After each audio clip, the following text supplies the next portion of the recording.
Welcome to the first episode of my new YouTube channel. Here, we're going to focus on near-death experiences and the people that live them, through bite-sized and digestible content. Our first case today is one of my ultimate favorites. Here is a story of Dr. Mary Helen Hensley, and this is Our Unthreaded Costume.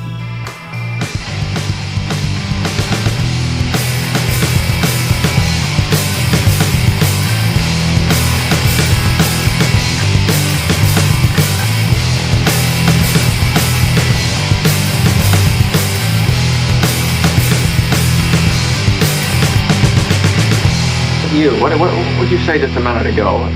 Why'd you want to save me? That's what I was sent down for. I'm your guardian angel. I told you I'm your guardian angel. I know everything about you. Well, you look about like the kind of an angel I'd get.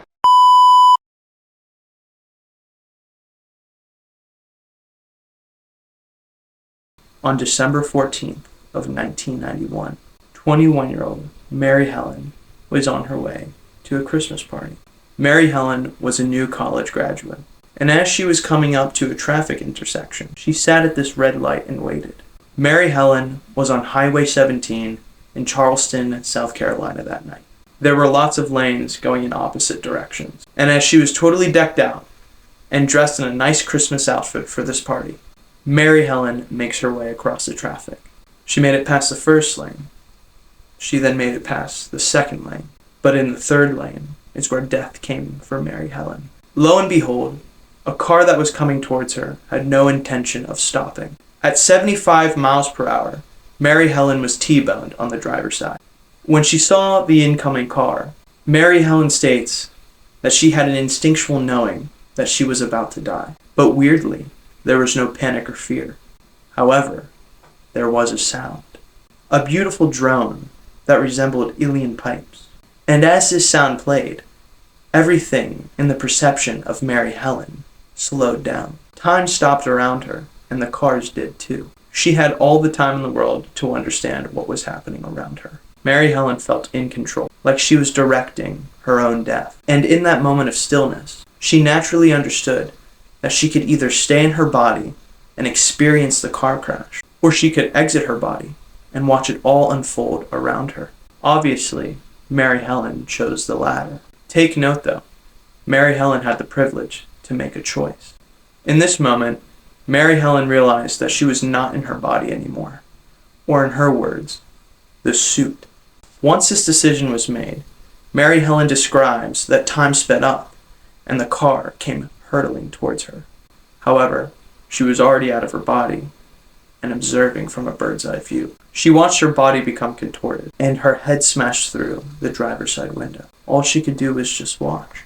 Watching this happen in a detached state, she found herself not caring or mourning. Mary Helen said that leaving her body felt like taking off dirty, sweaty clothes and taking a nice hot shower. Your last care in the world are those dirty clothes. She says that this state of consciousness felt familiar to her, and as she watched the scene of her own death unfold, she watched a man run to her car and turn off the ignition. At that time, the droning sound sped up, and within a seamless flash, Mary Helen found herself in a new space. In this place, she realized that she had form again, but didn't have a body, and she remembered who she was and where she just came from. At the same time, however, she could remember her past lives. You see, Mary Helen had no idea of what a past life was. She grew up in America's Bible Belt, and her father was a minister. But nonetheless, it felt like a eureka moment for Mary Helen. There was again no sadness or regret. To her, this atmosphere was palpable and touchable. She could mold it. She could form it. This atmosphere felt alive. Eventually, Mary Helen states that two entities came up and approached her.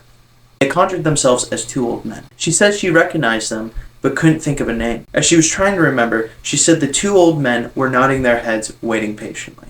Eventually, she realized that they were her spirit guide. Mary Helen said that they looked solid, and she felt safe in this place. She found it interesting because she wasn't greeted by any of her dead relatives. After a glorious celebration with her guides, she comes to understand that they were with her from day one, since the day she was born. She then was shown a review of her life. All around her, she was seeing scenes of her life play out, and she wondered to herself, where's the judge? Where's the big guy? But she says that she did not feel judged, and she says that the two entities around her did not judge her whatsoever either. In Mary Helen's life review, she sees a memory of herself falling off of her bicycle at 8 years old. Mary Helen says that she had heard another girl that was riding on the back of her bike that day, and that she watched her father become very embarrassed because of it. But in this hyper-aware state, she could feel a ping inside of her while she watched this memory. A ping that let her actually feel her father's emotions and her emotions simultaneously. It was like she was sharing the thoughts of all the parties. Another memory plays. It's her at 11 years old getting her first pet bulldog. She was incredibly happy. Or another time that she was at a bar in college. She could relive this moment. Memories that preceded one another over and over again. And within each one, she could experience the moment from multiple minds and points of view. She says that her and the entities were speaking telepathically the entire time. She quickly realized that she was not done on Earth. Mary Helen says that the entities told her that she could leave if she wanted to. And Mary Helen took the opportunity to do just that. She says she immediately crashed back into her body at the speed of light. She found herself in her broken body in the ER, and that is where Mary Helen's near-death experience ends. Years later on in life, Mary Helen watched her father slowly pass away. And in the midst of his long goodbye, she watched her father become a very physically weak man. However, one night, Mary Helen and her mother were by his bedside. She says her father started giggling like a child and reaching for the ceiling. Mary Helen states that her father started yelling, "I can see it. I can see it." Mary Helen asked her father, "What are you seeing?" "I can see the land beyond the river, sugar, and it's more beautiful than anything you ever wrote." Suddenly, he became fixated and started spouting, "Mama, Mama's there." "She looks so young," he says. Mary Helen makes it clear that her father had lifelong troubles with his own father and was always afraid if he made it to heaven when he passed. But with tears coming down his face, he saw his own father in the place beyond the river. Mary Helen's father then turns to her mother and says, "I've had it wrong all along. Everybody's welcome here. You can't mess this thing up." And I'll leave you with that